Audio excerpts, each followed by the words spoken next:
Hi everyone, and welcome back to this week's WOD series. I'm Coach Laura, and if you like what you've been seeing, please like us on Facebook, subscribe to our YouTube channel for all the latest and greatest happenings here at CFPV.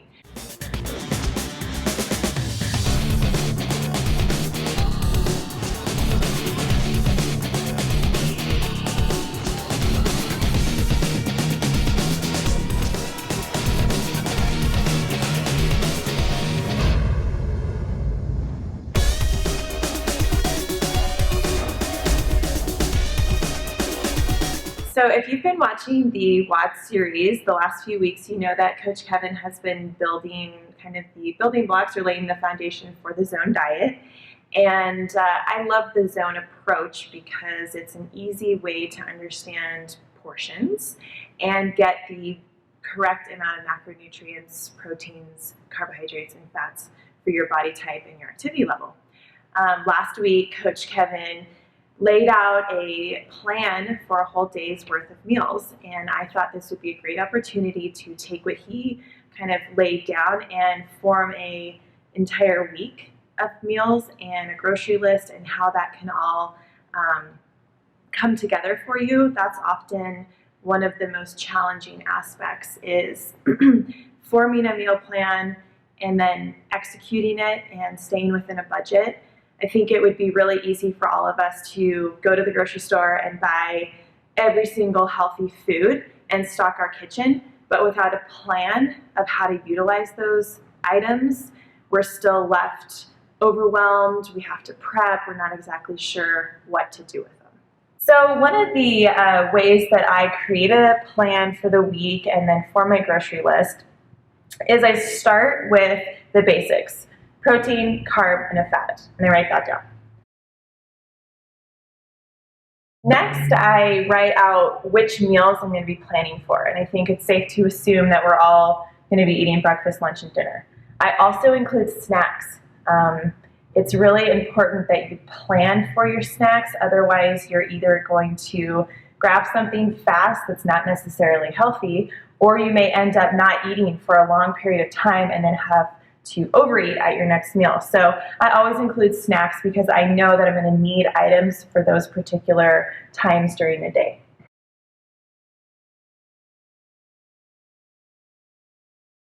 So after I've got kind of my structure here, I look at my first meal of the day, breakfast, and I ask myself, what's a protein that I'm going to want? I'm going to choose maybe one protein for breakfast.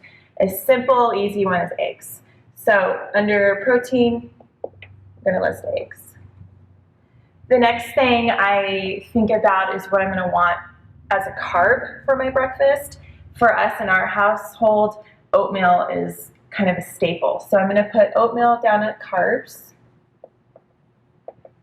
And I'm also going to consider fruit because we eat a lot of fruit for breakfast. You can be as specific as you want when forming your plan.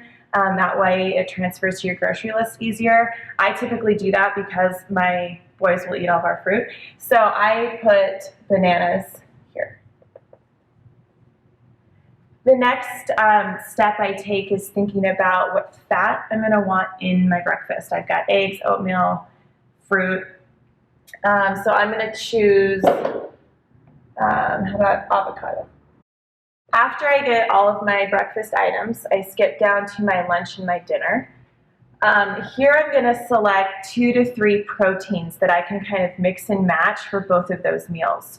So I'm going to choose chicken, say ground turkey, and salmon.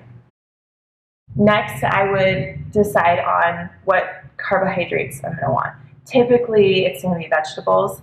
And again, you can be as specific or vague as you choose to be. I always list just veggies in general and then my specific higher carb, more dense items like sweet potatoes, squash, those type of things. And I'm also going to include rice. That's an awesome carb to incorporate for lunch or dinner. And then going over to our fat, what fat I might want or don't already have in my meal plan. I would say I'm going to want more avocado because we love avocado. Olives is a really good form of fat, and it's pretty easy to buy, so olives. And then after I've got a couple proteins for my main meals, I've got my carbohydrates kind of listed, I've got a couple more fats, I skip down to my snacks, and I do the same type of idea. What might I want for snacks that's a protein? I usually don't list protein bars, although you could. I kind of have that under a miscellaneous tab as a grab and go if I need it. But as far as a more dense protein, I'm going to say Greek yogurt is a good option. Greek yogurt. And then I'm not going to put this up there, but protein powder. I think protein powder you can pretty much use for any of the meals. And if you don't have it already stocked, then you're going to want to transfer that to your grocery list, and we'll talk about that in a minute. But Greek yogurt for both of my snacks. Carbs for snacks, usually always fruit for us. So I'm going to put fruit, specifically apples, berries, things like that. Looking over to my fats, I already have a lot of avocados, I have a lot of olives. What I don't have that we eat a lot of is like an almond butter, a peanut butter, or some sort of like nut, cashew, or an almond. So that's what I would put under my snacks, is I want cashews. So I formed the basic tools that I'm going to need to create a breakfast, lunch, and dinner. With all of these items, you can really mix and match, and that's the next step. All right, so once we have our basic items, the next thing I like to do is write out my work week, Monday through Friday, and the two most important meals I need to plan for are lunch and dinner. You can kind of create anything for breakfast, throw together some snacks, and again, you're going to have to get as specific as you need to get, but the basics are lunch and dinner. So looking at what I've got to work with, I start with my dinners, and I think about on Monday, maybe we're going to do some sort of chicken chili. That would be easy. So chicken chili. Then I skip over to Tuesday. Again, choose an item. Salmon sounds good. We're going to do grilled salmon. And I'm going to include my specific carb and fat for this meal. I didn't mention this, but the chicken chili is going to have sweet potatoes, vegetables, olives, so it'll incorporate all of the different proteins, carbs, and fats that we need all in one. Grilled salmon, on the other hand, I'm going to have to include, we're going to go rice and maybe some avocado on our salmon. It's really good. Okay, Wednesday, we already have chicken chili, grilled salmon. We have this ground turkey. I'm going to say let's do ground turkey burgers.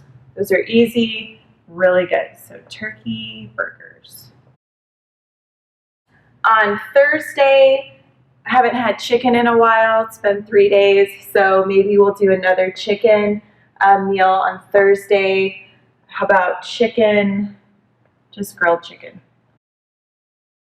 And we'll make it fancy and make it into a salad. So grilled chicken salad, maybe a Cobb salad, maybe just chicken and rice and salsa, something like that.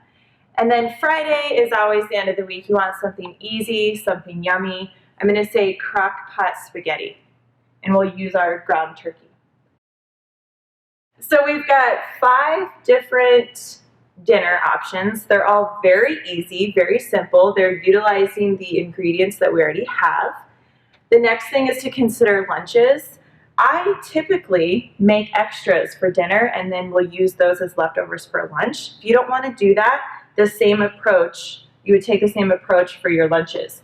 So on Monday for lunch, say you have chicken, we're going to do a chicken salad. I know that's chicken twice. Chicken salad. Maybe on Tuesday, you're going to go with the ground turkey. So maybe you've made ground turkey seasoned with taco meat. So we'll go taco, seasoned. And that particular item you can throw on anything. A sweet potato, a salad, you could eat it alone, pretty much do anything there. On Tuesday I had grilled salmon. So I'll probably make an extra fillet or so and have that for lunch on Wednesday. So salmon here. Thursday, you could do any number of things. We could do another chicken salad. You could make an extra turkey burger on Wednesday night and put that here. We'll do that just because that'll be simple. Turkey burger for lunch. And Friday, what I'm going to say for lunch, leftovers. It's always good to incorporate at least 1 or 2 meals that is leftovers. Otherwise, Saturday or Sunday, you're going to be going through your fridge throwing out a lot of stuff. So just incorporate it in there, and that way you can kind of use those other items. So that gives you a general idea of a week's worth of meals. Again, really simple items, utilizing what we have. All you really need to do is fill in the cracks. You know, I need certain veggies for my salad, lettuce, tomatoes, cucumbers, those types of things. Otherwise, and maybe some little ingredients like spaghetti sauce, salad dressing, any of those extra items. And we can talk about that kind of in the grocery list portion. So I know this was a lot today, and I know that these were just kind of simple items, meal items, and the whole process might be a little overwhelming. So please feel free, reach out to me on Facebook, message me. I'd be happy to kind of walk you through it again. And next week, we're going to take these items and this planning, create our grocery list, and I'll even take you grocery shopping to kind of show you how to put it together there. So stay tuned next week, and we'll do our part 2 of this series. All right, now the time I know you're all waiting for, the big WOD reveal. Today, or this week, we're gonna have a spicy little number, 25-minute time cap of 25 weighted pull-ups, 75 ab mat sit-ups, 25 overhead squats, 75 double unders, 10 weighted pull-ups, 50 ab mats, 10 overhead squats, and 50 double unders. You don't want to miss this awesome workout. Thanks for joining us today, and we'll see you down here at the box.